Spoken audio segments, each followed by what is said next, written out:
Сіздерге айтайын деп тұрған мына нәрсені мұқият есте сақтаңыздар. Бұл әйелге қатысты жасалатын зұлымдықтың ең үлкендерінің бірі. Ең үлкен зұлымдық бұл әйелге физикалық зиян келтіру. Бұл сөзсіз үлкен зұлымдық.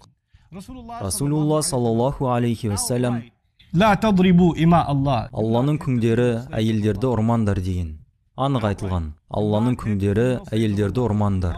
Алла елшісі әйелдеріңді ұрмаңдар десе болар еді. Әйелдеріңді ұрмаңдар. Бірақ неге? Алланың күңдері әйелдерді деді. Айтылған сөздерге ой жүгіртетін болсақ, егер Алланың күңдері әйелдер дейтін болсақ, бұл әйелдер кімге тиесілі екені белгілі болады.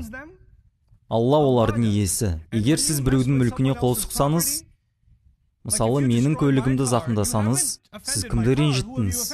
Сіз мені ренжіттіңіз. Егер менің балама тиіскен болсаңыз, сіз тек менің баламды ғана ренжітіп, кемсіткен болмайсыз. Сіз сондай-ақ кімді кемсіткен боласыз? Мені де. Мен баламның есесін қайтаруға келемін.